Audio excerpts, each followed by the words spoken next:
اعوذ باللہ من الشیطان الرجیم بسم اللہ الرحمن الرحیم الحمد للہ رب العالمین والصلاة والسلام علی سید المرسلین امام المتقین قائد المجاہدین رحمۃ للعالمین وآلہ وصحبہ اجمعین رب اشرح لی صدری ویسر لی امری واحلل عقدۃ من لسانی یفقہوا قولی ربی یسر ولا تعسر وتمم بالخیر وبک نستعین اشہد ان لا الہ الا اللہ واشہد ان محمدا عبدہ ورسولہ ربی زدنی علما وربی زدنی فہما آمین۔ بسم اللہ الرحمن الرحیم۔ من عمل صالحا من ذکر او انثى وهو مؤمن فلنحيينه حیاة طیبہ ولنجزینہم اجرہم بأحسن ما كانوا يعملون۔ اللہ تعالیٰ ارشاد فرماتے ہیں سورۃ النحل کی آیت نمبر 97 میں،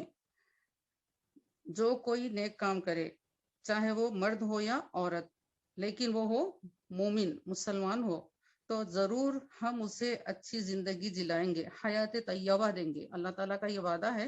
کہ جو کوئی عمل صالح کرتا ہے چاہے وہ مرد ہو یا عورت ہو، تو اللہ تعالیٰ اس کو حیات طیبہ یعنی اچھی زندگی، طیب زندگی، پاک زندگی اللہ تعالیٰ عطا کرنے کا وعدہ فرماتے ہیں۔ اور اللہ تعالیٰ ارشاد فرماتے ہیں اور ضرور انہیں ان کا صلہ دیں گے۔ جو نیک کام کرتے ہیں ایمان لا کر، اللہ ان کا صلہ ضرور دیں گے، اور جو ان کے سب سے بہتر کام کے لائق ہو، یعنی کہ اس کام کے لیے جو بہترین اجر ہو سکتا ہے وہ کوئی اور نہیں دے سکتا، صرف پروردگار عالم دے سکتے ہیں، اور اپنی رحمانیت سے وہ اس کام پر بہت زیادہ نیک اجر اللہ تعالیٰ اس نیکی کے بدلے عطا کریں گے۔ تو ہم یہ دیکھ رہے ہیں کہ یہاں پر اللہ تعالیٰ زندگی کو طیب بنانے کا وعدہ فرما رہے ہیں۔ اگر انسان جو بھی نیک ہو، عورت ہو یا مرد ہو، تو اللہ تعالیٰ اس کو پاکیزہ زندگی عطا فرماتے ہیں۔ تو دوسری جانب ہم یہ دیکھتے ہیں سورہ مومن کی آیت نمبر 40 میں کہ اللہ تعالیٰ ارشاد فرماتے ہیں وَمَنْ عَمِلَ صَالِحًا مِنْ ذَكَرٍ أَوْ أُنثَىٰ وَهُوَ مُؤْمِنٌ فَأُولَٰئِكَ يَدْخُلُونَ الْجَنَّةَ یرزقون فیہا بغیر حساب۔ اور جو اچھا کام کرے چاہے وہ مرد ہو یا عورت، اور اگر ہو وہ مسلمان، فاولئک یدخلون الجنہ، تو وہ ضرور اللہ تعالیٰ ان کو جنت میں داخل کریں گے، جنت میں داخل کیے جائیں گے، اور وہاں کیا ہوگا؟ وہاں بے گنتی رزق پائیں گے۔ یرزقون فیہا بغیر حساب، اس میں وہاں پر اللہ تعالیٰ ان کو بغیر حساب کے بے شمار نعمتوں سے اللہ تعالیٰ سرفراز فرمائیں گے۔ تو یہاں پر یہ معلوم ہو رہا ہے کہ اسلام میں نیک عمل جو بھی کرتا ہے چاہے مرد ہو یا عورت ہو، اللہ تعالیٰ اس کو عطا میں کمی نہیں کرتے ہیں۔ جس طریقے سے مرد کو ثواب دیا جاتا ہے اسی طریقے سے عورت کو بھی ثواب دیا جاتا ہے، اور یہ رحم ہے، کرم ہے عورت پر اسلام میں کہ اس کے کندھوں پر ذمہ داریوں کا بہت زیادہ نہیں رکھا گیا ہے۔ اعمال اور ذمہ داریوں کے لیے کچھ ڈفرینسز ہیں، کچھ فرق ہے، لیکن عطا کے لیے جب اللہ تعالیٰ مائل ہوتے ہیں تو عطا میں کوئی کمی نہیں کی جاتی ہے۔ تو اسی طریقے سے یہ عورتوں کا اور کے لیے اسلام کا احسان ہے کہ پروردگار ان کو بہت سی نیکیاں عطا کرتا ہے، احسن جزا عطا فرماتا ہے۔ اور ہم دیکھتے ہیں رسول اکرم صلی اللہ علیہ وسلم کی اعلان نبوت ہے، اور تعلیمات اسلام کی حقانیت کو جب واضح طور پر زمانے کے سامنے پیش کیا گیا، تو جو مخالفین تھے ان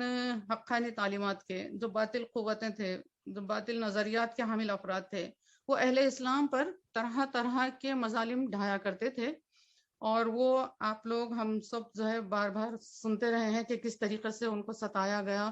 اور ایک طرح سے ان کو آزمایا گیا، اور کس طریقے سے وہ اپنے ایمان پر ثابت قدم رہے، کس طریقے سے وہ جرأت اور ہمت اور شجاعت اور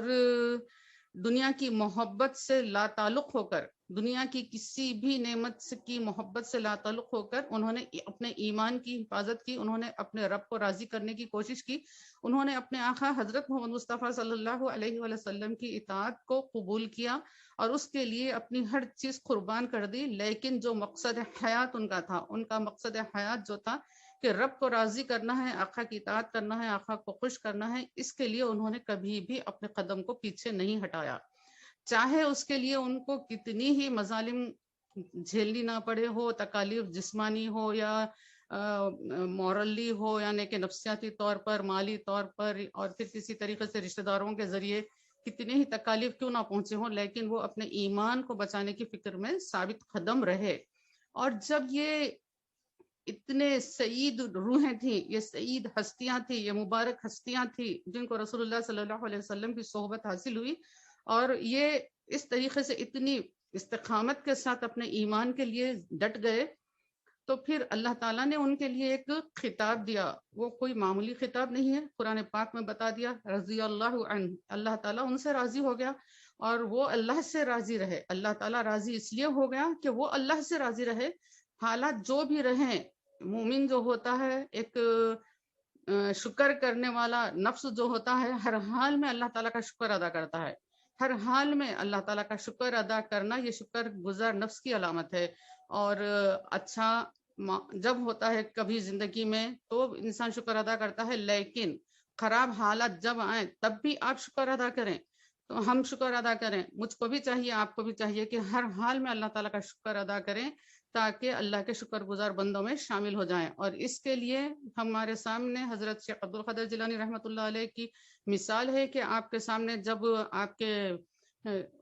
تجارتی قافلے کے غرق ہونے کی اطلاع آئی تو آپ نے کہا الحمدللہ، اب جب بچانے کی اطلاع آئی تو آپ نے کہا الحمدللہ۔ تو اس طریقے سے مومن کو ہر حال میں شکر ادا کرنا چاہیے۔ تو یہ تھی وہ ہستیاں، یعنی کہ الحمدللہ اس لیے ہے کہ اب آپ جو اسٹیٹ میں جو دکھ ہم کو پہنچتا ہے، جو تکلیف ہم کو پہنچتی ہے، اس وقت اگر ہم دوسرے دنیا کے لوگوں کے سے تقابل کریں، کمپیئر کر لیں، تو اس سے زیادہ سفرنگ والے، مصیبتوں میں زندگیاں گزارنے والے اور کئی بندیاں ہوتے ہیں جو ہمارے اس موجودہ تکلیف دہ ماحول سے بھی زیادہ پریشان کن، مصیبت زدہ ماحول میں وہ زندگیاں گزار رہے ہوتے ہیں۔ تو اس طریقے سے مومن کو ہر حال میں شکر کرنا چاہیے۔ تو یہی وہ ہستیاں تھیں جو کہ سینہ سپر ہو کر ٹھہر گئیں ان ظالم لوگوں کے سامنے، اور اپنے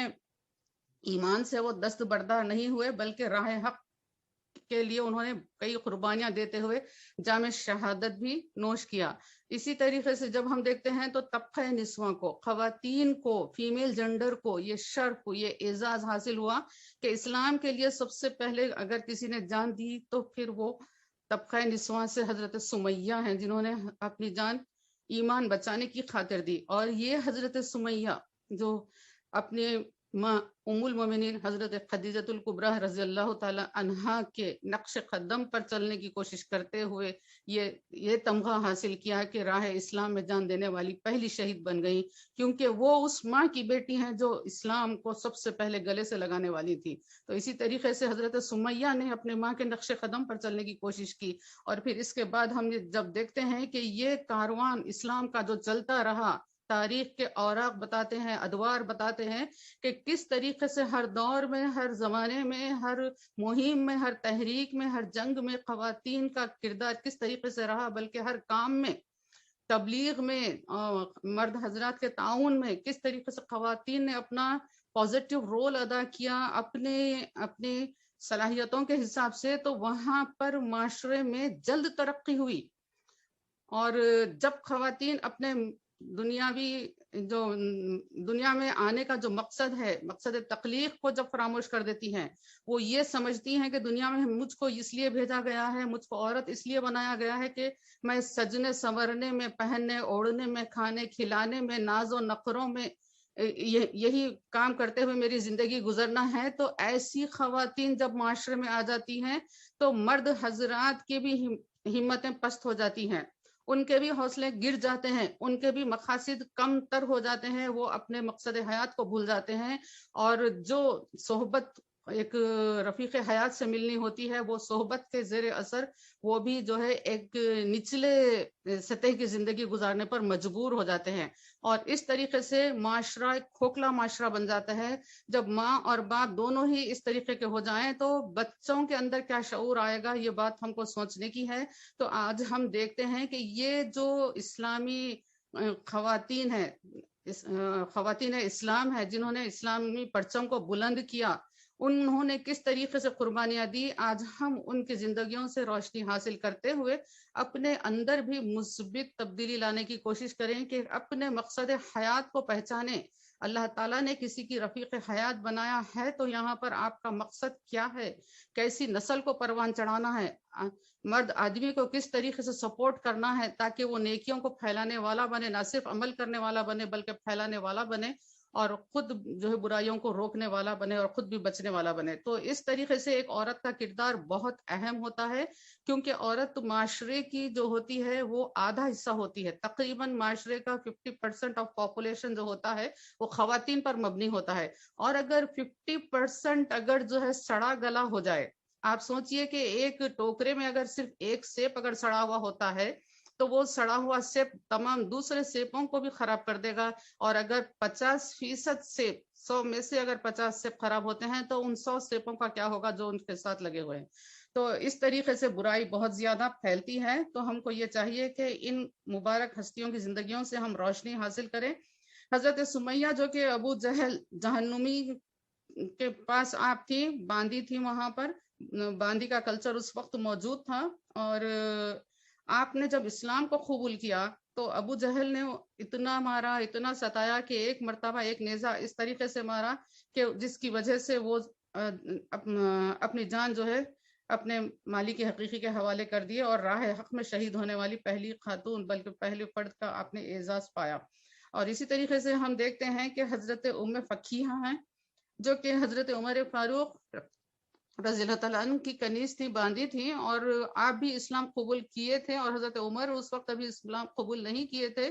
اور اسلام قبول کرنے کے جرم میں حضرت عمر فاروق ان کو اتنا مارتے کوڑے، اور جب وہ مار مار کر بیٹھ جاتے تو اس کو یہ کہتے کہ تو یہ نہیں سمجھنا کہ میں نے تجھ پر رحم کر کر تجھ کو کچھ ڈھیل دی ہے، سانس لینے کی مہلت دی ہے، بلکہ میں اس لیے بیٹھا ہوں کہ میں تھک چکا ہوں تجھ کو مارتے مارتے۔ تو سوچئے ایک خاتون ہے، عمر خطاب کا کوڑا ہے، کس طریقے سے یہ خاتون برداشت کر رہی ہوں گی، اور پھر یہ کہتے کہ میں دوبارہ تجھ کو بھی ماروں گا تھوڑی دیر میں۔ تو وہ خاتون کی جرت دیکھیے، حضرت عمر فاروق کے سامنے وہ یہ کہتی ہے کہ اے عمر، اگر تم اسلام نہیں لاؤ گے تو یہ تمام بے رحمیاں جو تم میرے ساتھ کر رہے ہو، پروردگار عالم اس کا تم سے ضرور بدلہ لے گا۔ یعنی اگر تم اسلام لا لیتے ہو، ایمان قبول کر لیتے ہو،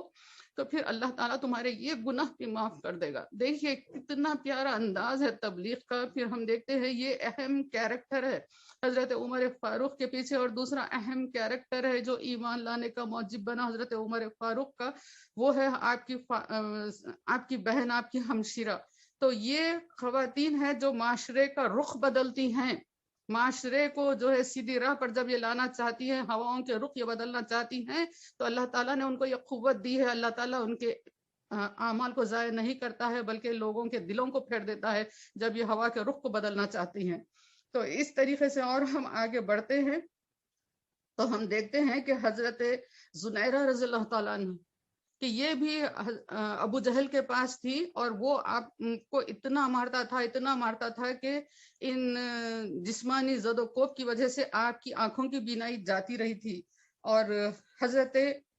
نہدیہ ہیں، یہ بھی جو ہے اسلام لانے کی پاداش میں بہت زیادہ ان کو بھی ستایا گیا،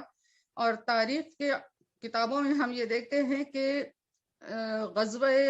خندق کے وقت جبکہ مدینہ منورہ کے اطراف میں خندق کھودی گئی تھی اور تمام مسلمان اس وقت غزوہ خندق میں آپ مصروف تھے، تو حضرت صفیہ اس خیمے میں تھی جہاں پر خواتین کو رکھا گیا تھا، اور رسول اکرم صلی اللہ علیہ وآلہ وسلم وہاں پر حضرت حسان کو پہرے کے لیے رکھے تھے، خواتین کے خیمے کی وہ نگرانی کریں۔ اور جب وہاں پر حضرت صفیہ، اب یہاں پر دیکھیے کیسی ہیں آپ، کتنی ایکٹیو ہیں اور کیسا باخبر اپنے آپ کو رکھنا چاہتی ہے۔ آج ہم میں سے کتنی ایسی ہیں جن کو آج ہم اپنے اطراف کے ماحول کے بارے میں کچھ اگر ہم بات کرنا چاہیں تو ان کو کتنی معلومات ہے، آپ اندازہ کیجئے ہم کتنے باخبر ہیں اپنے اطراف کے ماحول سے۔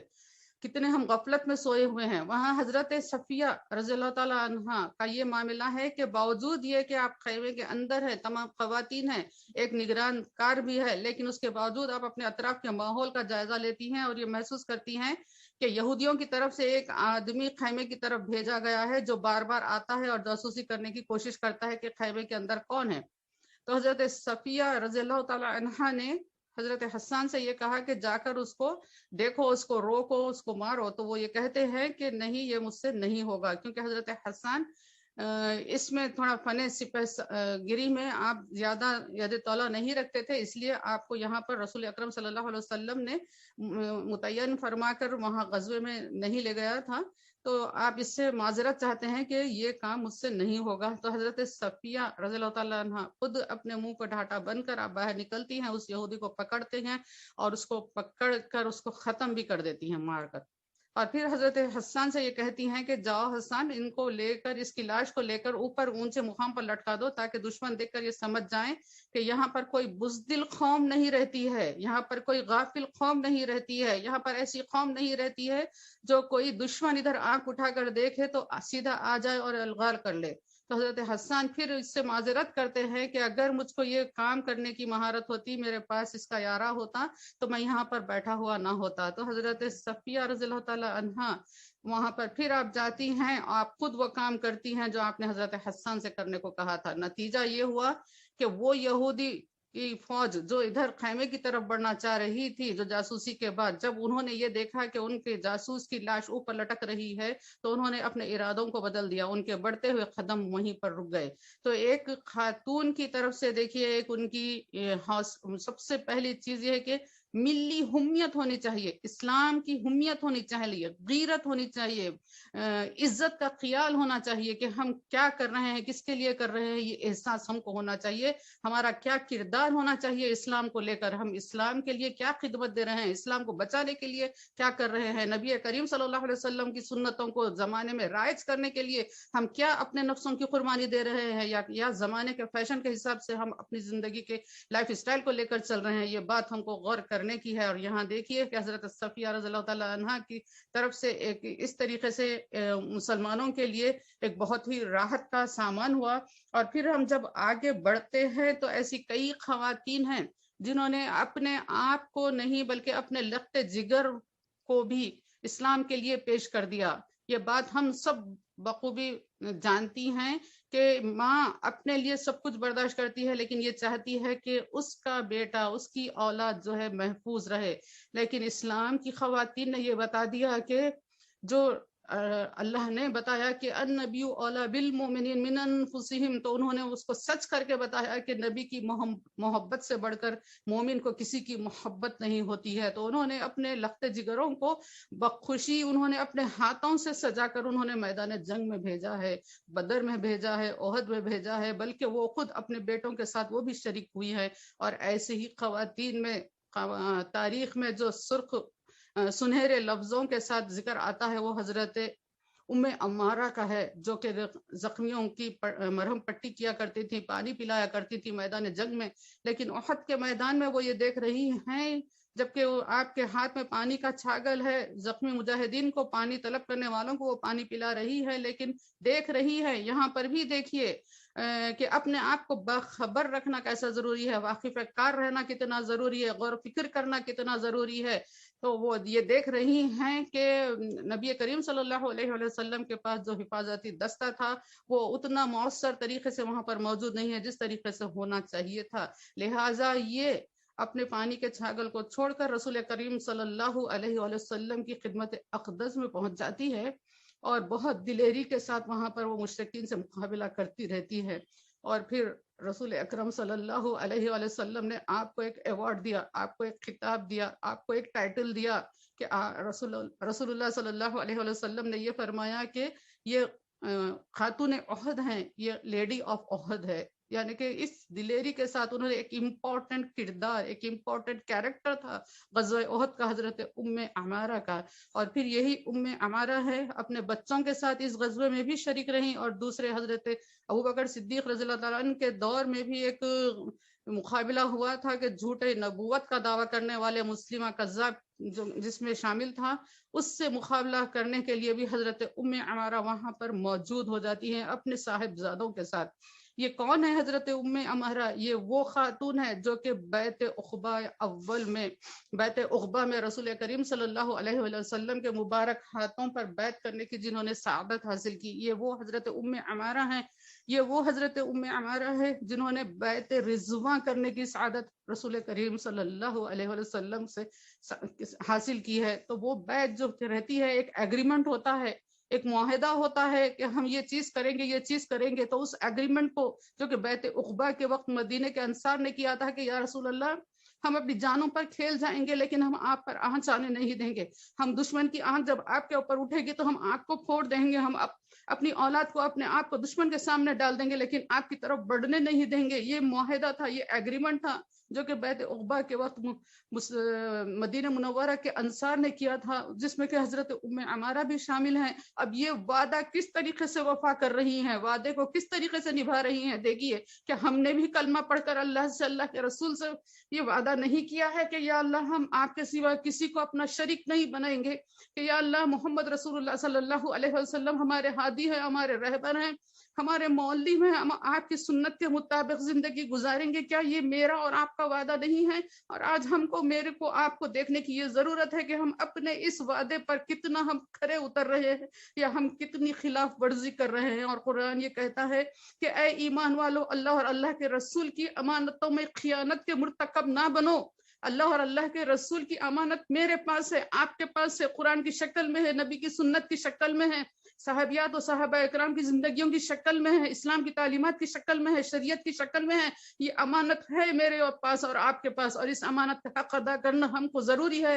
اور قرآن یہ حکم دیتا ہے، اللہ تعالیٰ یہ حکم دیتا ہے کہ اس امانت میں خیانت کے مرتکب ہرگز نہ بنو۔ تو یہ وہ ہستیاں تھی جو اس امانت کا لحاظ کر رہی تھی، یہ وعدے کا لحاظ کر رہی تھی، اور انہوں نے زندگی کو بالکل ہیچ سمجھا، یہ سمجھا کہ یہ زندگی کچھ نہیں ہے، یہ بس آنی ہے اور جانی ہے، پلک جھپکنے کا کسی کا بھروسہ نہیں ہے کہ کون کتنی حیات رہتا ہے، کب کون مرتا ہے۔ حضرت خالد بن ولید وہ صحابی رسول ہیں جو کہ بہت زیادہ پرجوش تھے، جن کا خطاب سیف اللہ کا تھا، جن کی خواہش یہ تھی کہ میری موت شہادت کی ہو، جن کی زندگی یہ بتاتی ہے کہ وہ گھر میں کم اور میدان جنگ میں زیادہ رہے ہیں۔ وہ آخری وقت میں یہ کہتے ہیں کہ میرا یہ پیغام ہے، دنیا کو یہ بتا دو، جو کہ آپ کی مبارک مزار کے اوپر کتبہ آج بھی لگا ہوا ہے۔ وہ یہ کہتے ہیں کہ موت کا وقت جو لکھا ہے، اس موت سے پہلے کوئی موت آتی نہیں ہے۔ اللہ تعالیٰ نے جو وقت مقرر کر رکھا ہے وہ موت اسی وقت آتی ہے، چاہے کہ تم میدان جنگ میں ہو، چاہے کہ تم گھر میں رہو۔ اگر میدان جنگ میں انسان کو موت آنی ہوتی تو خالد بن ولید آج بستر پر مر نہیں رہا ہوتا۔ تو آپ نے ایک بہترین میسج دنیا کو دیا ہے کہ موت کے ڈر سے تم بزدل مت بنو، کائر مت بنو، تم یہ مت سمجھو کہ تم اپنی زندگی کو بچا سکو گے۔ زندگی تمہاری جانی ہے، جب جانی ہے، جہاں جانی ہے وہیں جائے گی، تبھی جائے گی، تم بچانا چاہو گے تو بچ نہیں پائے گی۔ بس ہم کو یہ کرنا ہے کہ زندگی کے یہ لمحات جو ہم کو اللہ تعالیٰ نے دیے ہیں، اس میں ہم اللہ تعالیٰ کو کس طریقے سے راضی کرتے ہیں۔ تو اس طریقے سے یہ امانت کا تصور انسان کو ہونا چاہیے، بالخصوص مسلمان کو ہونا چاہیے کہ ہم نے جو امانت اپنے ذمے لیا ہے اس کا حق ہم کس طریقے سے ادا کریں۔ آئیے ہم تاریخ میں اور جب آگے بڑھتے ہیں تو ہم دیکھتے ہیں کہ دور فاروقی ہے، یہاں پر رومیوں سے مقابلہ ہوا، اور جس کو جنگ یرمک کے نام سے بھی یاد کیا جاتا ہے، اور یہاں پر ایرانیوں سے مقابلہ ہوا تھا۔ اس وقت کو سمجھیے کہ دو سپر پاور جو ورلڈ کے تھے، ایک ایرانی تھے اور ایک رومی تھے، اور ان ایرانیوں سے اور رومیوں سے دونوں سے بھی مقابلہ حضرت فاروق اعظم کے مبارک دور میں ہوا۔ اور ایرانیوں سے جس وقت کے یہ مقابلہ ہو رہا تھا، جنگ قادسیہ جب تھی، اس وقت 1 لاکھ غیر مسلم تھے تو 30,000 صرف جو ہے مسلمان تھے۔ اور اس میں خواتین نے یہ کام کیا، سوچئے کہ وہ زخمیوں کی مدد کر رہی تھی، مرہم پٹی کر رہی تھی، اور یہ جو صحابیات وہاں پر رہتی تھی وہ مرہم پٹی کرنے میں، زخمیوں کی امداد کرنے میں بھی وہ یہ دیکھتی تھی، پریورٹی سلیکٹ کرتی تھی کہ کون سا زخمی ایسا ہے جس کو اگر میں وقت دوں، اس کو میں تیمارداری کروں تو وہ بچ سکتا ہے، دوبارہ اپنی زندگی کے ساتھ وہ اٹھ سکتا ہے اور پھر اسلام کے لیے خدمت دے سکتا ہے۔ اور یہ کرنے کے لیے وہ یہ نہیں دیکھتی تھی کہ زخمی میرا بھائی ہے، ہے میرا بیٹا ہے یا کوئی غیر ہے، اگر ان کا بیٹا بھی کر رہا ہوتا تو حضرت ام عمارہ نے یہ کہا کہ بیٹا تجھ سے زیادہ میری امداد کا، میری مدد کا مستحق فلاں زخمی ہے، میں اس کی طرف پہلے جاتی ہوں، یہ کہہ کر وہ دوسری زخمی کی طرف بڑھ جاتی تھی۔ تو یہ کردار تھا یہاں پر بھی۔ اور پھر اس وقت جو وہاں پر مجاہدین شہید کیے گئے تو وہاں پر قبریں کھودنے کا کام خواتین کی نازک ہاتھوں نے کیا۔ وہ نازک اپنے ہاتھوں کو یہ نہیں سمجھے کہ ان پر مہندی رچانا ہے، ان ہاتھوں میں مجھ کو چوڑیاں پہننا ہے، کنگن پہننا ہے، میچنگ کے جوڑے پہننا ہے، یہ ان کے ہاتھوں کا مقصد نہیں تھا میری بہنوں۔ ان کے ہاتھوں کا مقصد یہ تھا کہ دفاع اسلام کے لیے پرچم اسلام کو بلند کیا جائے اور اسلام کے لیے اپنی خدمات کو پیش کیا جائے۔ تو ان پر نازک اندام ہستیوں نے مجاہدین کے لیے قبریں کھودنے کا تک کام کیا۔ اور پھر اس وقت جو مجاہدین کے جو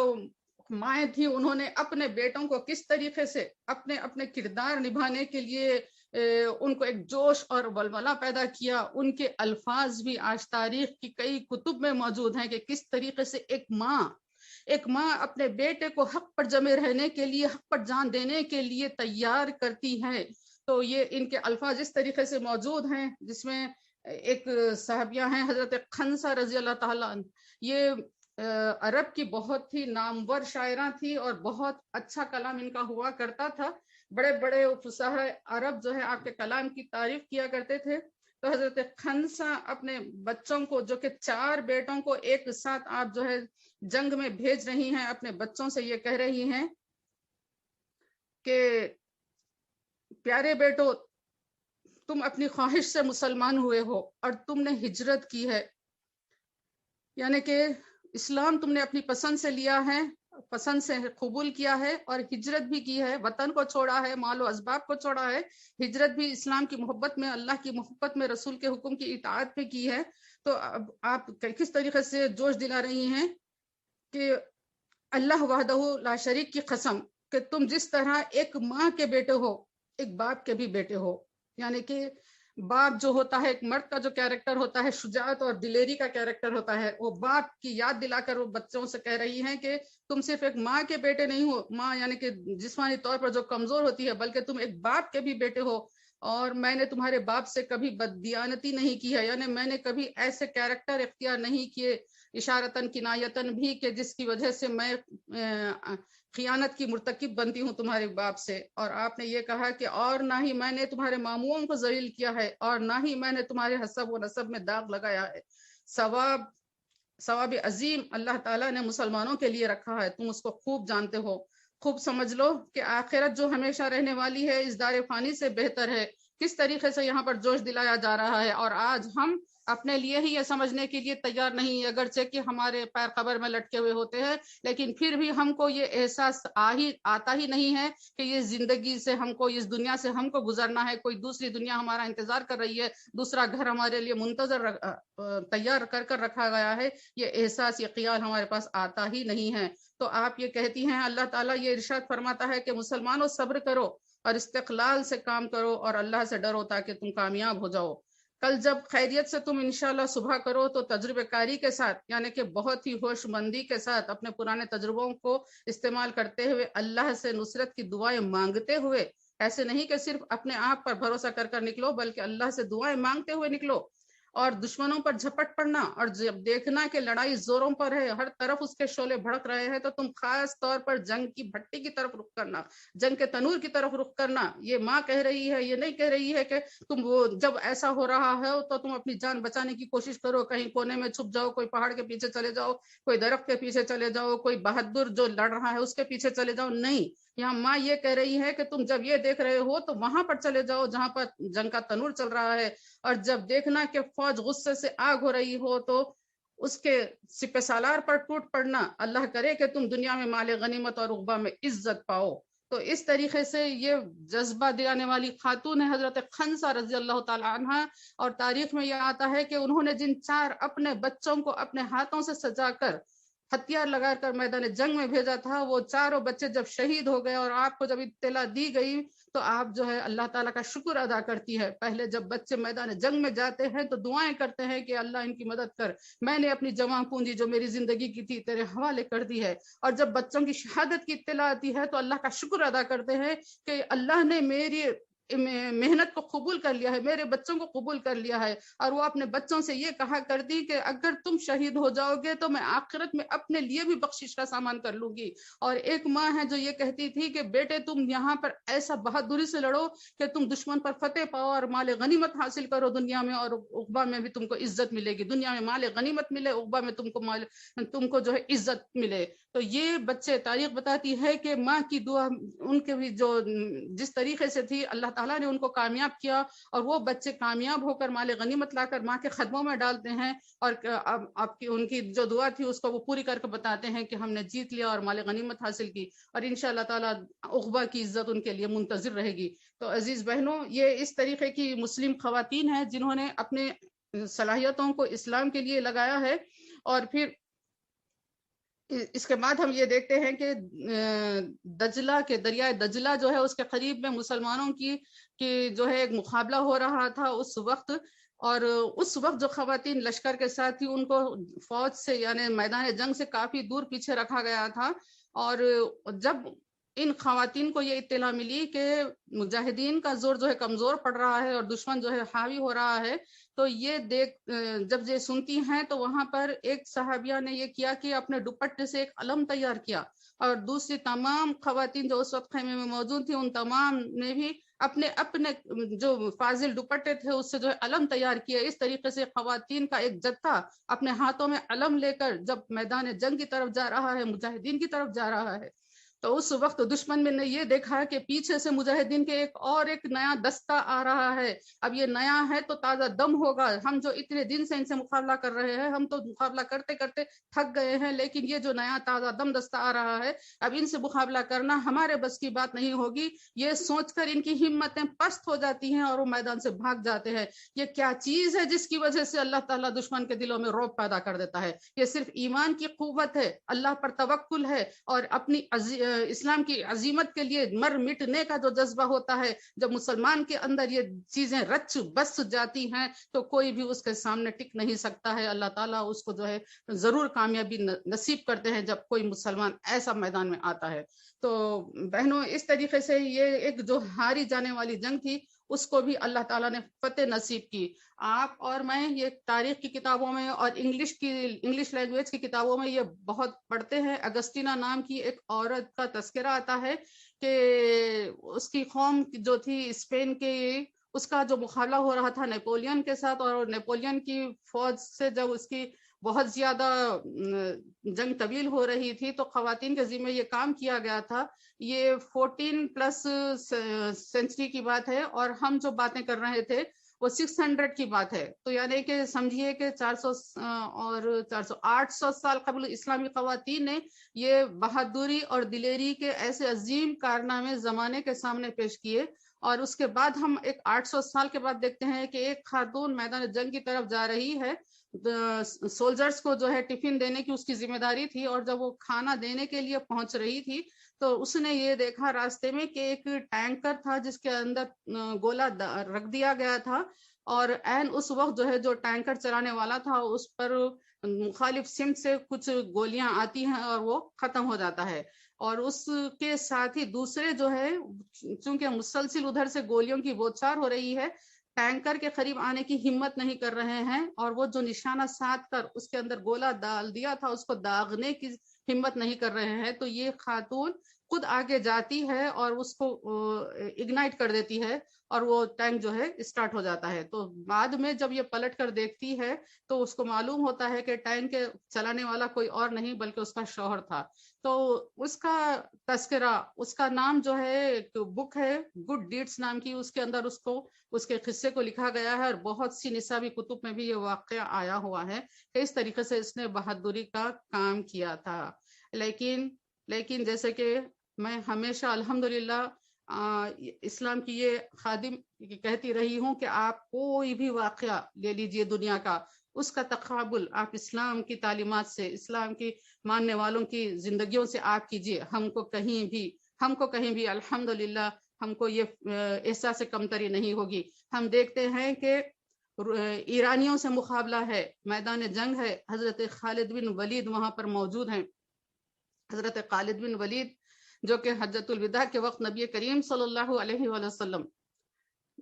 جب آپ نے اپنے مبارک زلف کو نکلوائے، بالوں کو ترشوایا، تو آپ نے آدھے بال حضرت طلحہ کے حوالے کیے اور آدھے بال اس وقت جو موجود صحابہ تھے ان کو تقسیم فرما دیے. تو جو آدھے بال حضرت مبارک بال حضرت طلحہ رضی اللہ تعالیٰ عنہ کے پاس تھے، ان سے حضرت خالد بن ولید نے بعد میں آپ سے منت کر کر جو ہے کچھ آپ نے وہ تبرکن حاصل کیے. اور وہ جو مبارک بال جو نبی کریم صلی اللہ علیہ وسلم کی پیشانی مبارک کے قریب کے تھے، وہ حاصل کر کر انہوں نے ان کو اپنی ٹوپی میں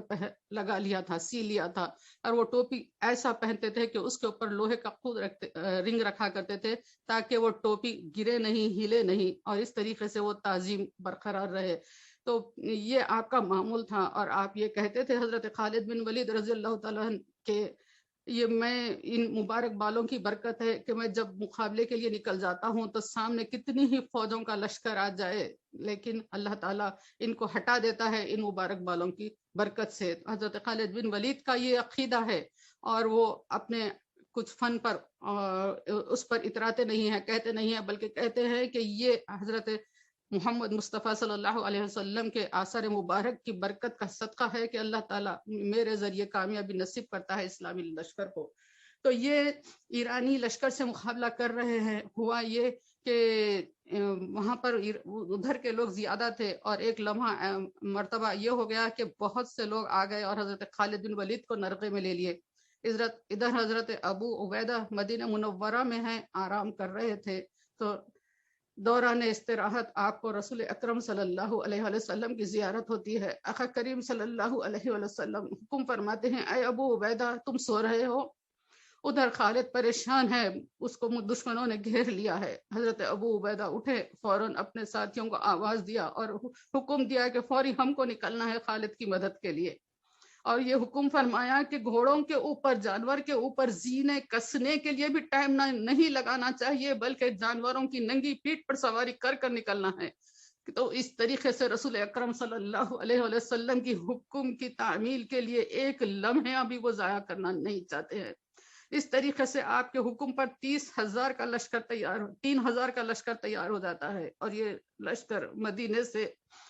دھول اڑاتا ہوا زور سے یہ شان سے نکل رہا ہے، حضرت خالد بن ولید کی طرف جا رہا ہے ان کی مدد کرنے کے لیے. اثناء راہ راستے میں وہ دیکھ رہے ہیں کہ ہم ان کے بیچ میں سے ایک تیز گھوڑ سوار آ رہا ہے اور بہت تیزی کے ساتھ صفوں کو چیرتا ہوا آگے نکلتا ہے، آگے نکلتا ہے، آگے نکلتا ہے، تاکہ پورے 3,000 مجاہدین کو پیچھے کر کر آگے نکل جاتا ہے. حضرت ابو عبیدہ حکم فرماتا ہے کہ اس کو روکو. ایک آواز لگانے والا آگے جاتا ہے کہ اے سوار رک جا، تو کون ہے؟ وہ رکتا نہیں ہے، آگے بڑھتا ہے، آگے بڑھتا ہے. پھر آواز لگائی جاتی ہے کہ امیر کا حکم ہے کہ تم رک جاؤ، تو وہ فوراً رک جاتا ہے. جب وہ رک گیا تو حضرت ابو عبیدہ قریب جاتے ہیں اور قریب جا کر جب کہتے ہیں، آپ دریافت کرتے ہیں کہ تو کون ہے؟ تو وہ سوار جو کہ اپنے آپ کو ڈھانپا ہوا تھا جنگی لباس کے ذریعے، وہ جب آواز کرتا ہے تو وہ ایک مردانی آواز نہیں بلکہ ایک نسوانی آواز تھی، ایک عورت کی آواز تھی. وہ آواز نے یہ کہا کہ میں ام تمیم ہوں، میں خالد کی بیوی ہوں. تو حضرت ابو عبیدہ نے کہا کہ ٹھیک ہے، تم کو جانے کی اجازت دیتا ہوں، کیونکہ میں نے یہ دیکھا ہے کہ تمہارا گھوڑا ہمارے تمام گھوڑوں سے زیادہ تیز جا رہا ہے. تم جلدی جاؤ اور خالد کی مدد کو پہنچو. تو یہ فوری پھر اپنے گھوڑے کو ایڑ لگاتی ہیں اور بہت تیزی کے ساتھ آگے بڑھتے جاتی ہیں. اور بعض روایت میں یہ ہے کہ حضرت خالد بن ولید کا گھوڑا تھا، حضرت خالد بن ولید کی تلوار تھی جس کو لے کر آپ کی زوجہ محترمہ نکلی تھی.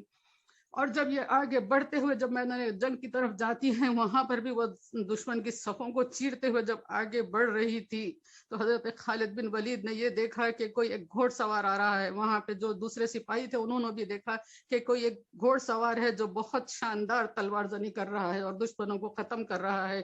تو حضرت خالد بن ولید نے دیکھ کر کہا کہ اے سوار تو کون ہے؟ تو نے آج اپنے رب کو اور اپنے آقا کو راضی کر لیا ہے، تو نے اللہ کو اور اللہ کے رسول کو راضی کر لیا ہے، اور ہماری آنکھوں کو تو نے ٹھنڈک پہنچائی ہے۔ تو وہ جب آواز کرتے ہیں کہ اے خالد میں تمہاری زوجہ ہوں اور آج آپ یہ ٹوپی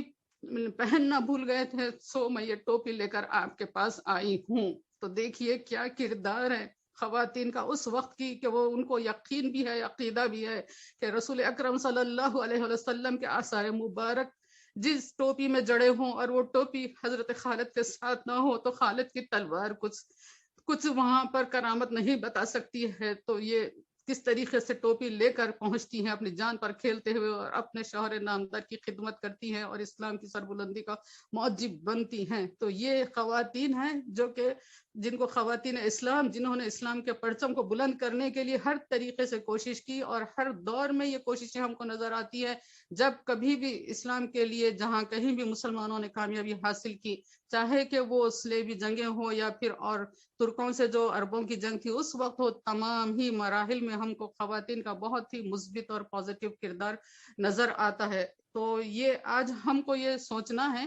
کہ کس طریقے سے، یہ کیا وجہ تھی کہ ان کا یہ ایمان کا جو پاور تھا، ان کا جو ایمان کی جو کیفیت تھی، اور اس کے وجہ سے اللہ تعالیٰ نے جب کبھی بھی یہ خواتین اپنا عزم لے کر اٹھتی ہے تو اللہ تعالیٰ نے ہواؤں کا رخ موڑ دیا، اللہ تعالیٰ نے ان کے اٹھنے کی لاج رکھ لی۔ ان پردہ دار عزت دار خواتین جب اپنے گھروں سے نکل کر اسلام کی خدمت کے لیے اپنے آپ کو پیش کیا تو اللہ تعالیٰ نے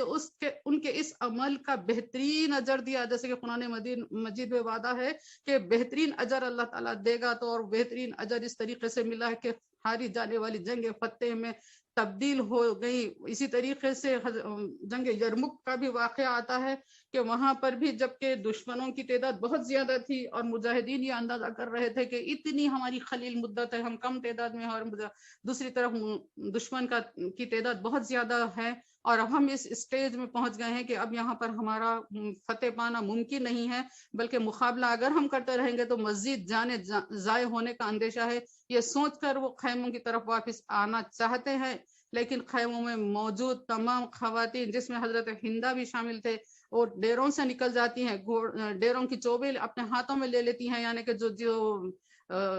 ڈنڈا ہوتا ہے جن کے ساتھ خیمہ ٹھہرایا جاتا ہے، وہ چوبے لے کر یہ نکل جاتی ہیں اور شام میں ٹھہر جاتی ہیں۔ مرد آدمیوں سے یہ کہتی ہیں کہ خبردار کہ تم خیمے کے اندر داخل ہو، ہم یہ نہیں پسند کرتے کہ تم ایک بھاگے ہوئے، یعنی کہ جنگ سے بھاگے ہوئے مرد کی طرح خاندان میں، گھروں میں واپس آؤ، بلکہ ہم یہ چاہتے ہیں کہ تم فتح پا کر آؤ یا شہید ہو جاؤ۔ تو یہ خواتین کا عزم، یہ خواتین کا حوصلہ، یہ خواتین کی غیرت مرد حضرات کو ایسا حوصلہ بخشتی ہے کہ یہ پھر سے واپس اپنے مقام پر چلے جاتے ہیں، اور پھر بہت ہی ایک نئے عزم اور حوصلے اور ولولے کے ساتھ یہ جنگ کرتے ہیں، اور اللہ تعالیٰ ان کو بھی پھر سے کامیابی نصیب کرتا ہے۔ تو میری بہنوں، آج ہم کو بھی اپنے احتساب کی ضرورت ہے کہ اللہ تعالیٰ نے جو ہم کو امانت عطا کی ہے، ہم اس امانت کا حق ادا کریں، اور ایک ایک کام ہماری زندگی کا، چاہے کسی بھی نوعیت کا ہو، خوشی کا ہو کہ غم کا ہو کہ تنہائی کا ہو کہ اجتماعیت کا ہو، ہر جگہ کمانے کا ہو کہ خرچ کرنے کا ہو، حقوق اللہ کا ہو کہ حقوق العباد کا ہو، ہر کام ہم کو اس امانت کے تحت کرنا ہے جو امانت اللہ نے، اللہ کے رسول نے ہمارے سپرد کی ہے۔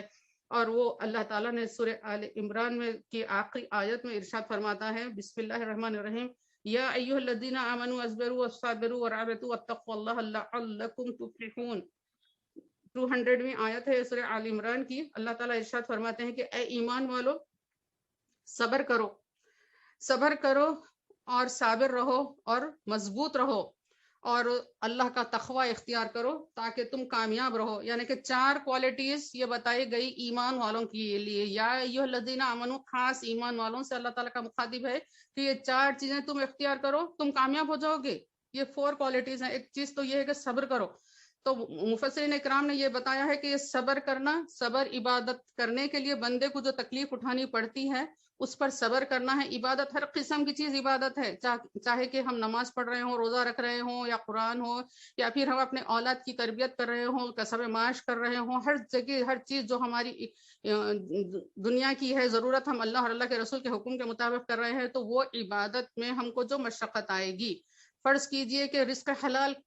حاصل کرنا چاہتے ہیں اور اس میں محنت بہت زیادہ لگتی ہے. رزق حرام آسان طریقے سے آ جاتا ہے، لیکن تم کو رزق حلال حاصل کرنے کے لیے محنت کرنا ہوگا، اس محنت پر تم کو صبر کرنا پڑے گا. تو اللہ تعالیٰ پہلا حکم یہ فرماتے ہیں کہ تم صبر کرو. تو یہ عبادتوں پر بھی صبر ہوتا ہے، اور مفسرین اکرام یہ بتاتے ہیں کہ صبر نافرمانیوں سے اپنی نفس کو روکنے کا بھی نام صبر ہے. اللہ تعالیٰ کی نافرمانی کرتے ہوئے جو کوئی آگے بڑھنا چاہتا ہے تو اس کو اگر روک لے کہ نہیں، یہ بات تو میرے رب کو ناراض کرنے والی ہے، یہ بات میرے آقا صلی اللہ علیہ وسلم کی سنت کے خلاف پڑنے والی ہے، تو یہاں پر اپنے نفس کو جب روک لیا جاتا ہے اور سنت کو جب اختیار کر لیا جاتا ہے تو یہ چیز بھی بہترین صبر میں لکھی جاتی ہے. اس طریقے سے اللہ تعالیٰ نے صبر کی تلقین کی. اور دوسری چیز صابرو، یعنی کہ مخالفین کی ایذا رسانی پر صبر کرو. مخالف تم کو کتنی ہی تکلیف دے تم اس پر صبر کریں گے، تم اس کے مخالفتوں سے دل برداشتہ ہو کر تم اپنے مشن سے پیچھے نہیں ہٹو گے، تم اپنے ایمان سے پیچھے نہیں ہٹو گے، تم اپنی آئیڈیالوجی سے پیچھے نہیں